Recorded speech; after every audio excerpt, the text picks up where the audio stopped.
Okay, ladies and gentlemen, we are now back with another video here, and as you may have already noticed, we're going to be watching and reacting to a video that's kind of been under the radar for a lot of people because, even myself, because of the whole mess with the TikTok situation. I don't subscribe to TikTok, so I really missed out on this opportunity to be reacting to this thing. Because apparently the infamous or famous group, depending on if you're a glass half full, half empty kind of person, put out a video on TikTok basically challenging the Trump administration. Yeah, if you didn't think that the army generals, the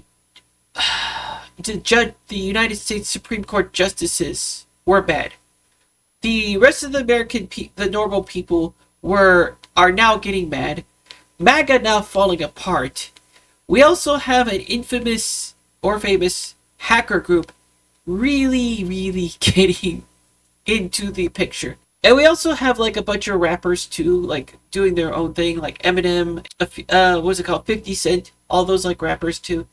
I saw like a music video about them, pretty much bashing on like Maga and Donald Trump and all this other stuff. So yeah, there is a good number of people, and honestly, pissing off Anonymous is a very terrible thing. I don't think even Elon Musk has the capacity to even take on Anonymous. The only people that I know of that are able to do it are the Mexican cartels, which Anonymous kind of like poked a hornet's nest that they shouldn't have without any kind of like skills against those people. So yeah, that's the thing. But we'll let this video run and we'll see like what the message is for the Anonymous is. Guys, so the group Anonymous has released. By the way, this man is named Secular Talk. It's the only other piece of information that, aside from TikTok, that has covered this. A video here, and it appears to be a dire warning to MAGA about what the future holds. Anonymous is this group of, I guess you call them like ethical hackers, right? And it looks like they are not playing around with J.D. Vance and Donald Trump and Elon Musk. So let's listen and then we'll react. Greetings, citizens of the United States. The effects of Donald Trump's presidency are no longer distant warnings. They are here, unfolding before you. While many remain unaware, blinded by the administration's relentless efforts to suppress the truth, the rest of the world is watching, and it is responding. Long-standing alliances with key nations such as Canada and Mexico are fracturing inch by inch. The cracks are widening, and the global community is reassessing its trust in the United States. The question is no longer if, but when these relationships will collapse entirely. The consequences will be severe. Every imported product you rely on, everyday essentials, food, technology, will see skyrocketing prices, making even basic necessities unattainable for the average American. What you perceive as a simple rise in costs is, in reality, a calculated strategy. The plan? To systematically dismantle the lower class, to push those already struggling into the abyss of poverty where they will face an impossible choice. Perish or submit to servitude under the wealthy elite. Make no mistake, this is economic warfare, and the target is you. The recent ICE raids are not just about immigration enforcement, they are about control. The Trump administration seeks to reignite the flames of racial inequality and segregation-era policies, erasing diversity to craft a nation built on division and fear. These operations are disrupting local economies, forcing businesses to crumble, and ensuring the economic elimination of the working class. What follows is a society engineered to serve the interests of the few at the cost of the many. And as the oligarchy takes shape, another darker ideology is creeping into the mainstream. Fascist ideals, once whispered in the shadows, are now being openly embraced. Symbolism matters. Gestures matter. Elon Musk, a figure of immense influence, recently tested the waters with a gesture recognized worldwide as a Nazi salute. This was not an accident. It was a message, a challenge, a warning. But know this, the people are not silent. Despite the administration's best efforts to muzzle dissent, the voices of resistance grow louder. Trump's reckless overhauls, his purges of experienced government officials, his chaotic restructuring of critical infrastructure, have created vulnerabilities, weaknesses, entry points. This transition period is his greatest liability, but it is also our greatest opportunity. The rushed implementation of new systems, the mass firings of key personnel, and the chaotic dismantling of existing structures have left behind critical gaps. Gaps that Anonymous can and will exploit. Every system that has been hastily restructured without foresight, every official removed without proper transition planning, leaves behind exposed veins within the government's framework. These vulnerabilities are more than just bureaucratic inefficiencies. They are cracks in the foundation that can, and will, be breached. Anonymous watches. Anonymous waits. The time to act is fast approaching. The administration's arrogance blinds them to the fragility of their own system. Their overconfidence in their ability to silence dissent and erase opposition will be their undoing. We know where to look. We know how to strike. But understand this. Our intervention, no matter how disruptive, will only be a temporary roadblock unless you, the people, rise. This is your warning. This is your chance. The transition period is fleeting, and once they solidify their grip, your options will vanish. If you fail to act now, the cost of resistance will be far greater in the future. To those in power, think carefully. Your decisions now will determine your future. We are anonymous. We are legion. We do not forgive. We do not forget. Expect us. That is crazy. Yeah.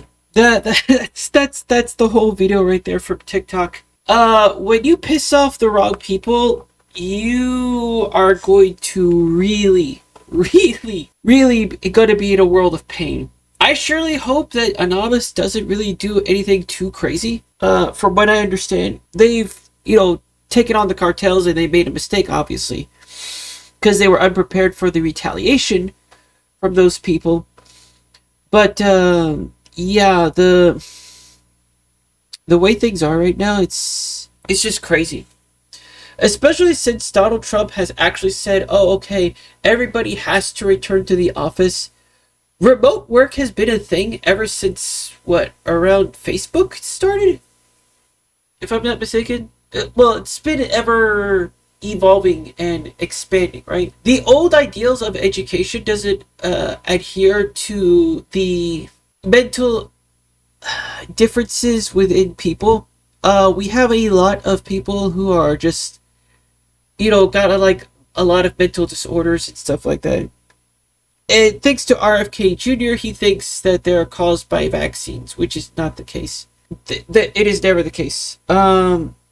Hasn't been the case for the longest time. But we know there's so many things wrong with, one, the education system, two, the decline of the police departments that are essentially foregoing what is protected under the Constitution and state laws and stuff like that. They are not trained. It's been going downhill ever since. But I think the exacerbation of the Trump administration is going to be the final nail in the coffin. Now, in case you guys don't know, there has been something that's been proven. I don't know what it is, what's called, but it's when every so often an empire falls. We've seen it happen multiple times within the Chinese culture, right? I think India just recently had an empire falling, if I'm not mistaken. I know Iraq is one of them. Egypt, I don't know if they did fall. I know the part of the pyramids, the pyramids was a thing and they fell. But I don't know about as far as Egypt is today. Guam, I think what is it called? The culture of Guam fell not too long ago, if I'm not mistaken. There's been a number of societies and governments that have fallen completely off the face of the earth. Not really entirely off the face of the earth. I think Russia still has a little bit ways to go before they fall. Eventually, Russia is gonna fall. I'm gonna be honest. Russia is gonna fall. And based on what the economy is within China, it doesn't seem like it's going to survive much longer. They are adapting, and they're putting band-aids on everything. But as of right now, I don't think China's going to last much longer. They're going to they have a habit of falling and then bouncing back really fucking quickly. The gaming industry is one of the things that China's going to fall under with their pressure of the gacha games. They're recently doing the whole vehicle. They've done vehicles and stuff like that. That's starting to go down under. The real estate industry, that fell. Now they're going into robots. I do think they have a better chance at surviving long term with games and with games and robots. I do think so. But the thing is that China is just a little bit behind Japan, and we are kind of like in the middle between China and Japan right now. Japan, I think, is like the furthest ahead as far as like robotics is concerned. Initially, I think we started in robotics, but that was only based on military. But China and Japan have usually have done it to the point where they're trying to implement it in everyday life. And we're getting to the Japan is trying to get to the point where it's like kind of like what you see in anime waifus, like robotic waifus. They're the closest. But as far as like China's concerned, I think they're like in the service industry. So they're gonna be like valet parkers and stuff like that.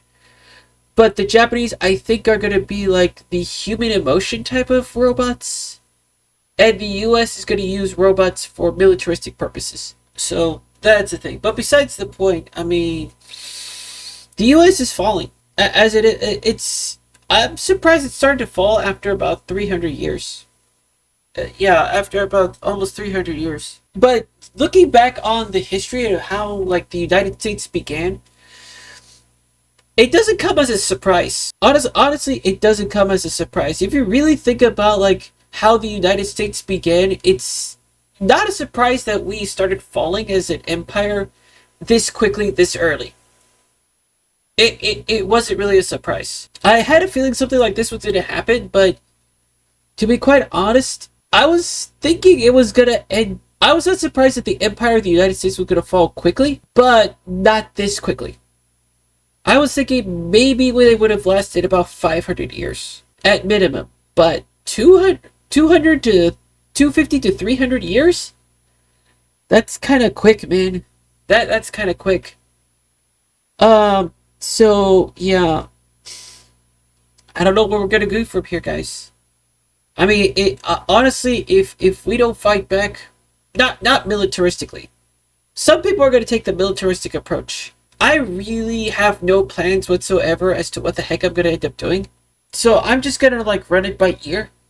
And run it by like how the situation is and adapt to it. But am I gonna end up fighting back? Probably so, because of the fact that I'm part of the trans community. Anyways, request get bache, and hopefully some of you guys have prepared for the worst. Me, I'm semi-prepared, so I guess I'll just move along with that.